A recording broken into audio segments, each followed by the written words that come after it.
Bom, pessoal, esse é o curso de Ciência dos Materiais, né, do curso da Univesp. Meu nome é Delson Toricai e esse curso de Ciência dos Materiais, tá, ele foi baseado nesse livro de Ciência e Engenharia dos Materiais, né, do Callister. Ele está na 8ª edição em português, então vai ficar fácil de vocês seguirem esse livro. Bom, por que estudar Ciência e Engenharia dos Materiais? Uma das coisas básicas que nós temos, né, que se a gente olhar à nossa volta, né, a gente vai ver que tudo é feito de materiais. Desde as coisas mais simples, né, como as ferramentas que nós usamos em casa, como alicate, a chave de fenda, martelo, etc., né? Geralmente esse tipo de ferramentas são feitas de metal porque exigem uma resistência mecânica um pouquinho maior. Mas nós temos vários produtos, né, diversos, como desde copos, né, e pratos de vidro, assim como jarras, tá, e copos também de material polimérico, tá, de plástico. E o uso também de materiais que exigem um pouquinho mais de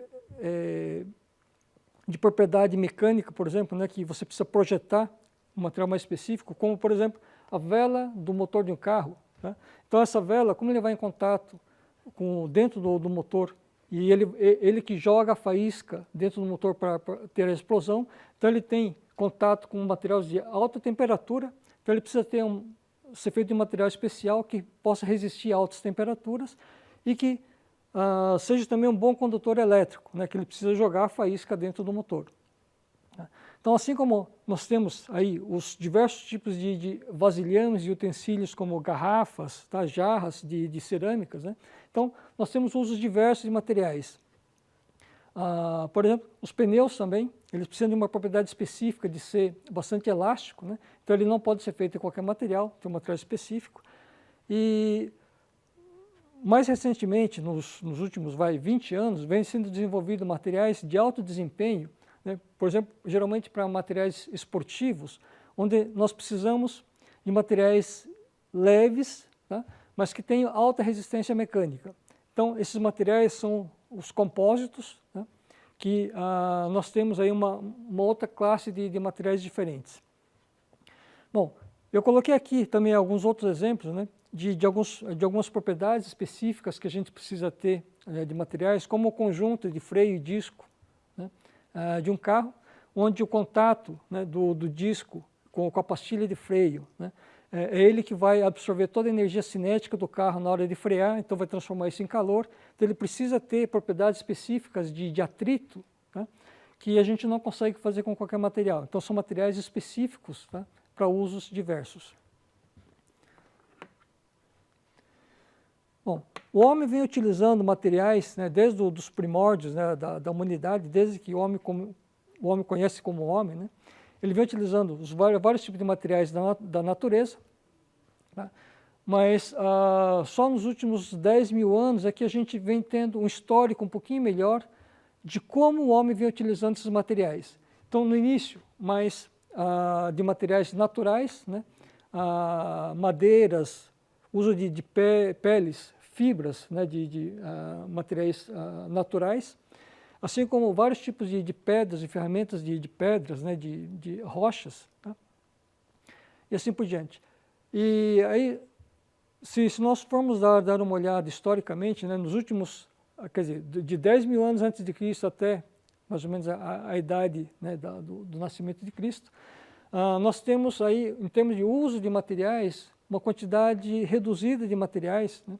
Depois que o homem descobriu o fogo, então de começar a beneficiar, por exemplo, os metais, né? Então nós temos a idade do metal, e junto com esse tipo de metais, o uso, por exemplo, de colas naturais a partir de seivas, né? de vários tipos de árvores, né? E assim como a descoberta do fogo, né? Ele permitiu o homem a produzir o vidro. Ele descobriu o vidro a partir do fogo, né? E areia em cima do fogo, virando vidro. Então, e o vidro começou a ter, né, uma série de aplicações específicas, tá? Um pouquinho mais de maior intensidade, tá? de uso. Assim também a invenção do papel, tá?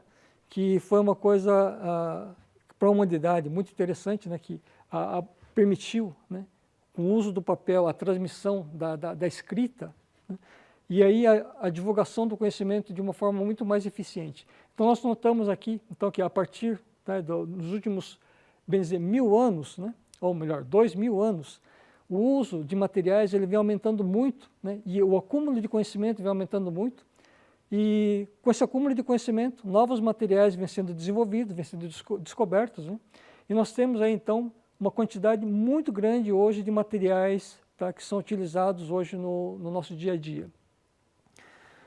Bom, para poder estudar todo esse tipo de material, né, como a quantidade de materiais que nós utilizamos hoje é muito grande, né, ele fica mais fácil a gente separar ele em grupos, né, e fazer um tipo de uma classificação desses materiais. Então, as primeiras classificações que se fizeram dos materiais, né, foram em metais, né, os polímeros e os materiais cerâmicos. Como o vidro ele passou a ser um material de grande utilização, né, nós acabamos separando o material, que o material vidro é um material cerâmico, né, mas ele acabou separando em outro grupo. Tá? Inclusive, atualmente nós estamos vivendo a era do vidro. Tá? Se vocês derem uma olhada aí em volta de vocês, nos arranha-céus, tá, que nós temos hoje, a quantidade de vidros que são utilizados é muito grande. Tá? Então, juntando, né, os vários grupos de materiais, né, fazendo um material híbrido, um compósito, tá, a gente tem aqui uma nova classe de materiais. Bom, essa classificação ela já é bastante antiga, né, e a gente usa bastante isso em engenharia, só que, bem dizer, nos últimos 20, 30 anos, né, novos materiais vêm sendo desenvolvidos com aplicações um pouquinho mais específicas. Né, e, por exemplo, no caso dos polímeros, né, nós temos hoje a divisão de polímeros em plásticos e os elastômeros. Né? Tem algumas características diferentes de polímero e aplicações diferenciadas também. Então, nós temos uma subclasse, por exemplo, dos polímeros em plásticos e elastômeros. Assim como no caso dos metais, tá? Nós temos algumas classes de metais, né, que a propriedade principal de um metal, né, que a gente conhece, é ser um bom condutor elétrico. Tá? Mas no caso, tem alguns metais, né, chamados semicondutores, que ele tem algumas propriedades específicas diferenciadas. E os semicondutores, né, são utilizados na fabricação de componentes eletrônicos, né, que nós fazemos uso aí muito intenso hoje desse tipo de propriedade nos componentes eletrônicos. Tá? Então, hoje nós temos uma classe especial de materiais, né, dos semicondutores também. E junto com isso, nós temos uma outra classe de materiais, né, que são os materiais compatíveis com o nosso corpo, né, são os biomateriais, né, são os materiais biocompatíveis. Tá? Então, tem uma série de materiais, né, que tem esse tipo de propriedade, e esses materiais, por exemplo, biocompatíveis, a grande maioria são materiais cerâmicos, mas nós temos também metais, né, e temos polímeros, né, então temos materiais de outros grupos que têm essa característica de ser biocompatível. Tá? Então ele acaba caindo, né, nesse grupo de biomateriais. Mais recentemente, né, com a descoberta da nanotecnologia, e acho que vocês já devem ter ouvido falar da nanotecnologia, nós temos os nanomateriais. Né? Então nós vamos dedicar uma aula, né, lá no finalzinho do curso sobre os nanomateriais, né, que hoje tem uma outra classe de materiais, uma outra subclasse, junto com essa classificação.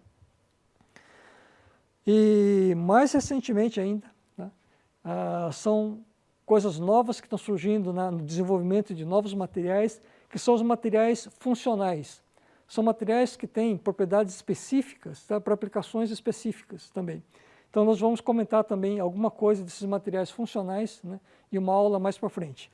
Bom, junto com essa parte do uso específico dos materiais, tá, uma coisa que nós temos é que para cada tipo de aplicação, né, nós temos que levar em conta que material utilizar, né, qual processamento a gente vai utilizar para fazer esse material, desse objeto.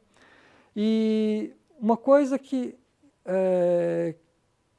quando a gente estuda materiais, né, que a gente tem que levar em consideração, é que tem várias propriedades que são intrínsecas do material em si, né, por exemplo, a densidade, né, se é um condutor elétrico ou mau condutor elétrico, mas tem algumas propriedades, por exemplo, geralmente as propriedades mecânicas, elas dependem também da fabricação, do processo de fabricação, por qual processo de fabricação esse material passou. Então, existe uma relação, tá, entre a função que o seu objeto vai ter, de que material ele foi feito, de qual processo de fabricação ele foi utilizado, né, na fabricação desse componente, assim como o formato, tá, a forma do objeto, ele tem interferência também no seu uso. Tá? Geralmente, a resistência mecânica, por exemplo, de um objeto depende muito do seu formato. Um exemplo bem básico, né, é, por exemplo, a rugosidade superficial do material. Então, materiais geralmente mais lisos, com menor rugosidade superficial, quando submetido a um esforço mecânico, ele apresenta uma resistência mecânica muito maior do que materiais rugosos. Tá? Isso por quê? Porque as pequenas falhas na superfície, quando submetido à tensão, eles são pontos de início de trinca que acabam trincando ou quebrando o material. Tá? Então, para o uso de engenharia, tá, o formato do material também é muito importante. Então, nós temos aqui, né, uma relação entre material, processamento e propriedade que a gente nunca deve esquecer na hora de fazer projeto ou uso de um material. Bom, quais seriam essas propriedades, tá, dos materiais que nós temos que levar em conta na hora de projetar ou de fazer uso de um material? Bom, nós temos as propriedades mecânicas dos materiais, nós temos as propriedades físico-químicas, né, como condutividade elétrica, densidade, reatividade química. Né? Nós temos as propriedades microestruturais dos materiais. Então, todo material, quando ele é formado, né, por exemplo, se a gente funde o material, então do estado líquido ele solidifica, ele condensa, durante o processo de solidificação, ele forma microestruturas. Né? São materiais policristalinos, então são microcristais que vão crescendo dentro do material, tá? E dependendo do tamanho desses microcristais, tá, a propriedade mecânica muda, ou as propriedades desse material como um todo acabam mudando. Então, são propriedades relacionadas à microestrutura do material. E, bom, a gente já comentou, no caso do processo de fabricação, se o material ele é fundido, ou se ele for conformado para fabricar um certo objeto, uma lâmina, por exemplo, né, que ele é laminado. Tá? Então, além do processo de fundição, depois do bloco fundido, você lamina ele, né, você passa por uma conformação mecânica, tá? E essa conformação mecânica ela altera as propriedades do material. Então, nós temos uma série de propriedades que dependem, tá, não só do material em si, mas do processamento que ele passou no seu beneficiamento. Tá? Então, assim como temos as propriedades superficiais, as propriedades estéticas, né, que normalmente a gente esquece, tá? O pessoal que trabalha com engenharia acaba esquecendo das propriedades estéticas do material, que hoje, tá, é um item muito importante. A gente vai comentar numa aula para frente quais são essas propriedades estéticas e qual a importância ele tem hoje na engenharia. E, por final, as propriedades econômicas. Tá? Então, a propriedade econômica do material ele vai levar em consideração desde do custo da matéria-prima, do custo do ferramental para poder fabricar esse objeto, né? E de toda a infraestrutura que nós temos dentro da fábrica, né, para poder fabricar os componentes que vão resultar no custo final do material. Bom, só para ter um exemplo, no caso das propriedades mecânicas, tá? O que é importante em relação à propriedade mecânica? Por exemplo, normalmente as propriedades mecânicas são as propriedades restritivas de um projeto. São as propriedades que restringem, né, o uso do material na sua aplicação. Por exemplo, no caso de um avião, né, de uma aeronave, né, aqui nós temos um exemplo de uma aeronave perfeita, né, quando todos os materiais usados aqui, eles obedecem os requisitos necessários para uma aeronave. Aqui nós temos aqui um exemplo onde as asas são fabricadas com material de baixa rigidez, quer dizer, ele não tem resistência mecânica suficiente, né, para aguentar a deformação, as forças, né, para elevação da aeronave. Aqui nós temos aqui um exemplo de baixa resistência mecânica, então onde a força de sustentação, né, necessária para levantar. Ele pode quebrar o material, ele romper o material por falta de resistência mecânica do material. Nós temos o problema da baixa tenacidade, a fratura. A tenacidade é uma das medidas, né, que mede qual a energia necessária para romper um material. Então, se o material, geralmente ele tem baixa tenacidade, a fratura, ele rompe muito fácil. Quer dizer, uma pequena trinca, ou quando ele é submetido a um esforço cíclico, né, ele falha por fadiga com uma tensão muito baixa. Tá? Então, o material tem que ter, no caso de aplicação em uma aeronave, ele tem que ter alta tenacidade da fratura também. Então, e uma outra coisa, né, por exemplo, a densidade, né, do material tem que ser leve, tem que ser baixa, né, a densidade. Então, no caso da aplicação de qualquer material que vai dentro de uma aeronave, tá, um requisito básico que teria que ter seria a baixa densidade. E aí, então, dependendo do tipo de esforço mecânico que ele precisa, a gente vai ter propriedades específicas, né, de propriedades mecânicas que esse material precisa ter. Bom, as propriedades mecânicas mais comuns, tá, que nós temos, ele vai desde o módulo de elasticidade, que é a relação entre a tensão e a deformação, tá, é o coeficiente angular dessa curva, tensão-deformação, onde o material, quanto mais rígido, né, essa curva aqui ele é mais inclinada, mais em pé, quanto menos rígido ele for, né, ela é mais deitada essa curva. Tá? Então, essa curva que mede o módulo de elasticidade do material, ou chamado módulo de Young. Nós temos a tensão de escoamento, que é o limite onde o material começa a ter uma deformação plástica grande. Tá? Temos a tenacidade, a fratura, resiliência, que é a energia necessária para deformar esse material dentro do regime elástico do material.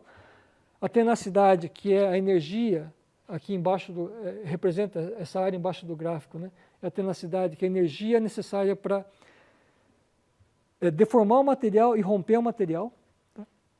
Nós temos, por exemplo, a estricção, que é a relação de diâmetro, à medida que a gente aplica um esforço mecânico no material. Esse material deforma em uma direção, ele vai deformar na direção transversal também. Então, a relação de deformação da direção de aplicação da carga e a direção transversal é o que a gente chama de estricção. Tá? Então, nós temos, e essa estricção, a relação entre essas duas medidas é feita pelo módulo de Poisson. Tá? E uma outra propriedade importante dos materiais é a dureza do material, tá? Que ele está relacionado com esse ponto mais alto, onde ele começa a ter uma deformação permanente. Tá? Então, ele mede a propriedade de penetração de um material no outro. Então, normalmente, a dureza é uma medida relativa entre dois materiais, né, onde o material mais duro é aquele que penetra no material mais mole, né, e remove parte do material. Assim como, por exemplo, no caso de mosinagem, você tem que ter uma ferramenta de corte de alta dureza para poder penetrar e remover material, tá, que você vai usinar. Temos uma outra propriedade chamada de fluência, tá, que é geralmente uma propriedade que ele está presente, geralmente em materiais amorfos, tá, como no caso dos vidros, onde uma aplicação de uma carga estática, né, então apesar da carga ser estática, ele permanecer com uma carga constante, esse material começa a se deformar e vai deformando permanentemente, ele tem uma deformação permanente. Então, essa medida, né, de deformação é chamada de fluência. Tá? E nós temos aí a propriedade de fadiga, que são materiais que uma vez submetido a esforço cíclico, tá? Qual que é a resistência desse material ao esforço cíclico? Então, quanto maior a resistência à fadiga, maior número de ciclos, tá, ele vai aguentar. Uma outra coisa que nós temos, tá, que nós temos que levar em consideração no caso dos materiais, são as propriedades microestruturais. Dentro das propriedades microestruturais, nós temos que levar em consideração que tipo de fase cristalina, tá, nós temos dentro do material. Se o material é cristalino ou se é amorfo, e no caso de ser cristalino, que tipo de cristalino ele é? Se é um cúbico simples, se é um cúbico de face centrada, se é um cúbico de corpo centrado, se é um hexagonal compacto e assim por diante. Então, dependendo dessa estrutura cristalina, nós vamos ter propriedades diferenciadas do material. Né? E junto com essa cristalização, né, nós temos associado junto defeitos. Esses defeitos o que são? São discordâncias no empilhamento das células unitárias, né, que, dependendo do tipo de discordância, do tipo de defeito, ele vai alterar a propriedade mecânica do material. Normalmente a gente tem a ideia de que a presença de defeitos enfraquece o material, né? Mas isso não é verdade. Na grande maioria dos materiais metálicos, tá, é a presença de defeitos, tá, é que aumentam a resistência mecânica do material. Por exemplo, um aço temperado é um aço que tem muita discordância, tem muito defeito interno, ele fica extremamente tensionado internamente e que isso que dá o aumento de resistência de um aço temperado. Então, a presença de defeitos na engenharia, tá, na grande maioria das vezes, ele é benéfico. Uma das formas de estudar esse tipo de efeito é ver os diagramas de fase do material, tá? Então, para a gente poder estudar as propriedades microestruturais, é importante a gente estudar as fases, e a gente vai dedicar uma aula específica, tá, a esse tipo de diagramas de fase. Uma outra coisa, item importante nessa propriedade microestrutural, é a solubilidade ou a difusão de algum elemento estranho dentro do material, né, de uma impureza, por exemplo, dentro do material, ou então de você ter uma autodifusão. Tá? E, então, aqui quer dizer, o tratamento térmico também ele vai alterar, tá, a microestrutura do material. Então, nesse caso, por exemplo, a grande maioria dos aços, né, que são temperados, a têmpera é um tratamento térmico. A gente vai dedicar uma aula também a esse estudo de como é feito esse tipo de tratamento térmico para alterar as propriedades do material e melhorar esse tipo de propriedade do material. Ainda continuando com a família de propriedades importantes que a gente tem dos materiais, né, nós temos propriedades físico-químicas e dentro das propriedades físico-químicas temos, por exemplo, no caso dos materiais metálicos, né, a propriedade elétrica, né, de ser bom ou mau condutor elétrico. Nesse caso, a gente mede resistência. Tem um outro efeito chamado piezoeletricidade, que é a relação que alguns materiais têm, onde uma deformação mecânica ele acaba gerando diferenças de potenciais na face do cristal, então ele gera ele vira uma pilha. Tá? Então, à medida que a gente deforma ele mecanicamente, então essa relação entre propriedade mecânica e elétrica, tá, ele pode ser medido aqui com essa piezoeletricidade. Temos também a termoeletricidade, que o material, à medida que a gente tem uma variação de temperatura, ele pode gerar também uma diferença de potencial no cristal, então de virar uma pilha também.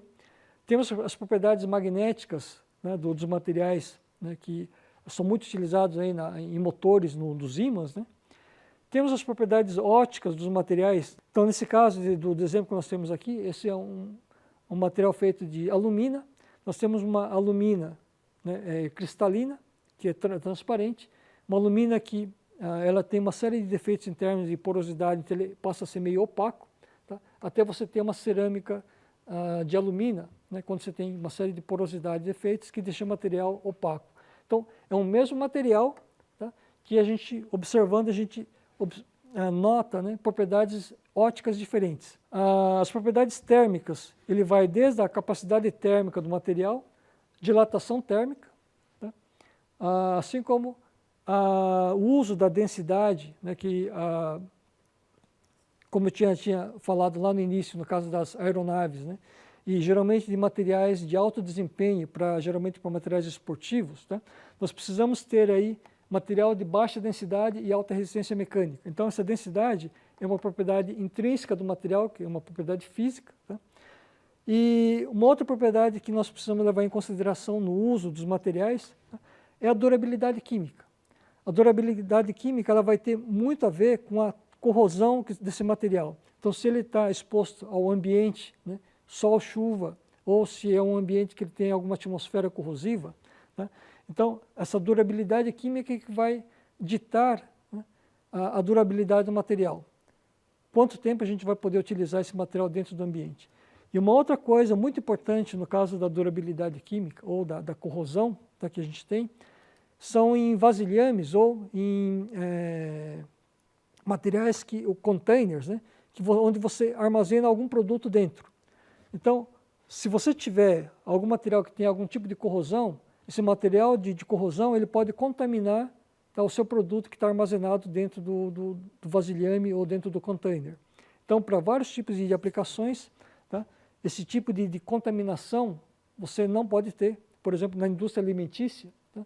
Onde a maior parte dos alimentos são processados em vasilhames, você não pode ter corrosão do vasilhame que carregue material do vasilhame para dentro do alimento. A penúltima propriedade que a gente vai comentar sobre a propriedade de fabricação, eu já havia comentado um pouquinho lá no início, que dependendo do processo de fabricação, se o material é fundido, conformado, né, se é laminado, forjado, né, dependendo do tipo de processo de fabricação que ele passa, ele vai ter propriedades diferenciadas. Tá? E outra que, dependendo do material que eu uso, eu não consigo fundir. Materiais, por exemplo, usados em ferramentas de corte, né, são aços de alta resistência, que como ele é um material muito duro e de alto ponto de fusão, é difícil de fundir. Então eu tenho que produzir esse material de uma forma diferenciada. Né? Então eu tenho outro processo de fabricação sem ser por fundição, ou sem ser por conformação mecânica. Então, dependendo do tipo de material que você tem, se é um material plástico, por exemplo, né, é fácil de injetar esse material plástico com baixa temperatura, você consegue deixar ele no estado pastoso e poder fazer a injeção desse material dentro de um molde. Então, dependendo do tipo de material, a gente vai utilizar um processo de fabricação diferenciado também. E por final, não menos importante que as outras, né, é a propriedade estética que normalmente a gente esquece. A propriedade estética é uma propriedade que ela varia com o tempo, ela depende muito da moda. Né? E só que atualmente esse tipo de conceito ele tem uma importância econômica, um valor econômico muito grande. Tá? Então isso depende, né? Por exemplo, da textura, da aparência do material, o tato, tá? O jeito, a moda. Tá? Então todo esse tipo de propriedades que a gente tem, ele interfere na compra de um material. Esse problema da moda era uma coisa que a gente não tinha tanta rotatividade de produto no mercado, mas hoje em dia, né, nós temos uma rotatividade muito grande. A cada, por exemplo, 3 meses você tem um lançamento de um celular novo. Né? Então as pessoas costumam alterar, né, e comprar produtos novos. Então a estética, né, o jeito, a moda, ele influencia hoje muito no custo final do produto, tá? E na venda desse produto no mercado. Bom, na próxima aula a gente vai comentar um pouquinho mais sobre a parte básica da estrutura dos materiais, quer dizer, como é que os materiais são formados, tá? Para a gente poder entender de onde vêm todas essas propriedades que a gente discutiu hoje, né, que a gente vai ver também ao longo do curso.